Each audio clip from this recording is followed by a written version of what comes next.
So culture change, the cycle of culture change is going to depend on these four things, and this is a cycle, or it's cyclic. So you have environment, choices, actions, assessments.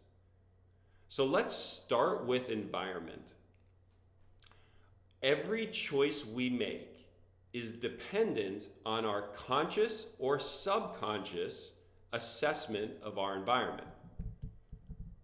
Okay, I'm going to say that again, right? So, not that complicated, not a lot of words, but very, very dense and important.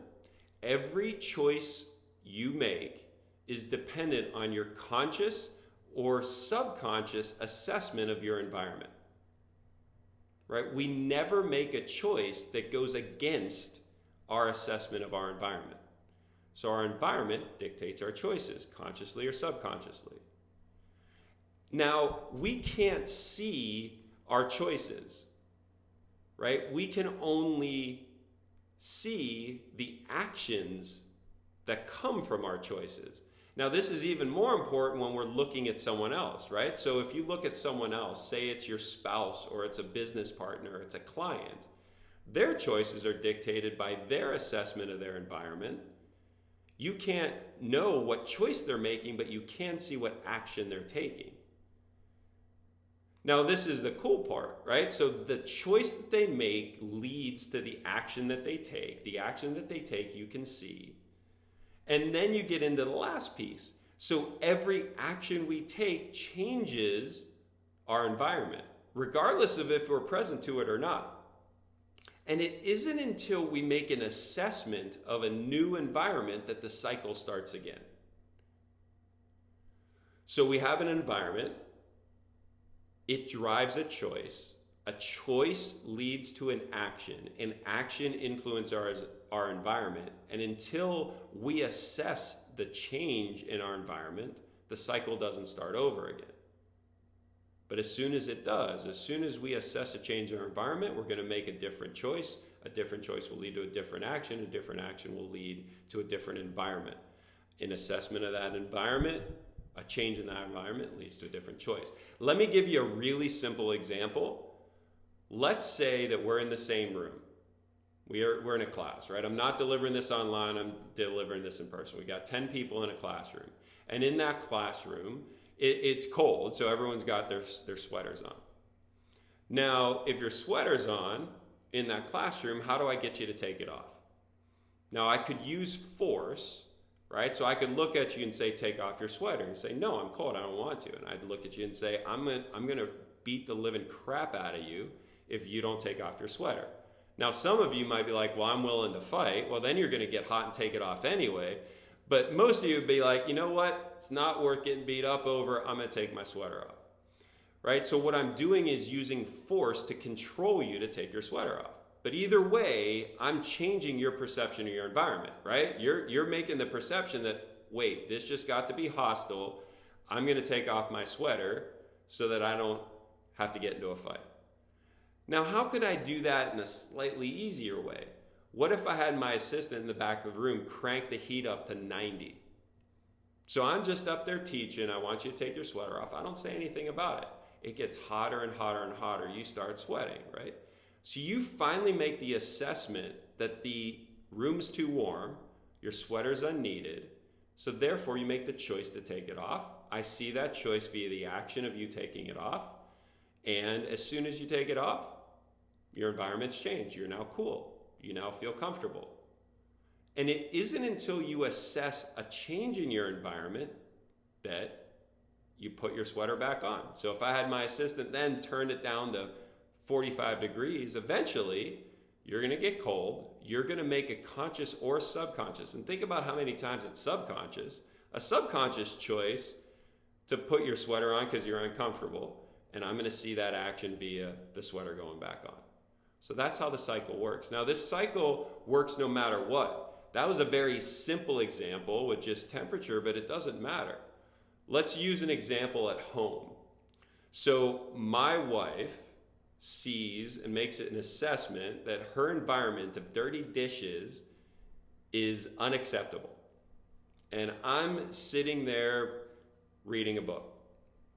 So she then comes out and says, Larry, I'd really like it if you would do the dishes.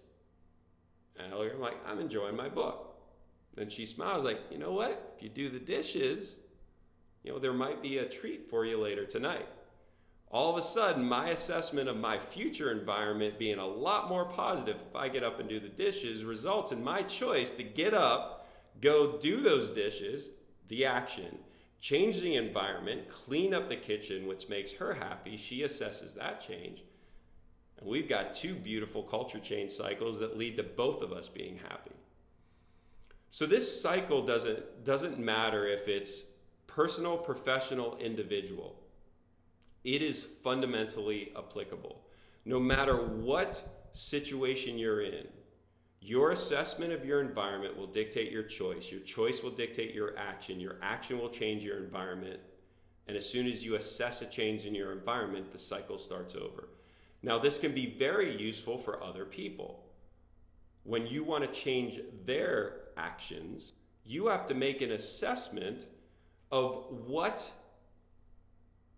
action you want changed, right? So let's look at this from the other direction. As opposed to the one being acted upon, let's look at it from the example or position of that person acting upon someone else. So if you're a leader and you want to change the culture of an organization, yourself, or someone else, you first have to identify the actions that have to be started, stopped, or modified. And I like to use those three words: started, stopped, or modified, because I'm going to change, right? What I do is going to be different if I want to start someone doing something, if I want to stop them doing something, or if I want to modify their actions. And when you think about it, what's the hardest? Starting someone doing something is the easiest. Stopping someone from doing something is the next level, and the hardest is modification. The reason modification is the hardest is, as an individual, what they call neuroplasticity, we have this ability to create these neural pathways, but then we have a resistance to change, right? So once you lay down a neural pathway for certain actions, it actually takes more energy to modify the action than it does to start it or stop it.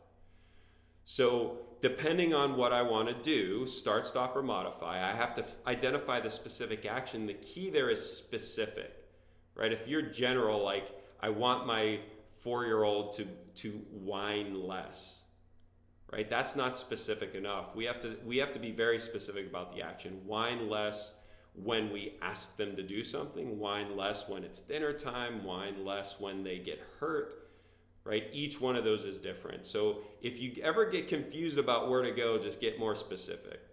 So the first thing we have to do is start with the action. We have to identify the action that we want to start, stop, or modify. Then we have to work to change the environment that's going to lead to a different choice. So we work through this backwards. What is the action? Then we have to make the assumption on what choice, consciously or subconsciously, they're making. So you have to put yourself in their shoes. If I was in their shoes, what choice would make sense? And then from there, you can assess what environmental cue is leading to that choice. Like if we go back to the simple thing of the sweater, I can say the individual has their sweater on because they're making the choice to stay warm. Therefore, if I change the environment to make them hot, and they assess that they're now hot, they'll most likely make the choice to take the action to take off the sweater. Now that makes a lot of sense, right? So identify the action, make an assumption on what choice they're making, and then tie the environmental change to that particular choice. Well, what if that individual is only wearing their sweater because 10 minutes before they spilled a cup of coffee on their shirt and it's completely horribly stained? If that was the case, right, they have their sweater on because their shirt is horribly stained. If I turn up the heat, do you think that individual is going to take off their sweater? Probably not. So the key part to this is there is no right or wrong answer. There's only effective or ineffective. So I'm going to make some sort of change, turn up the heat. And if the actions don't follow that I want, Just think of the shampoo commercials, rinse and repeat, right? Try again. Okay, so that wasn't right. I'm going to try something else.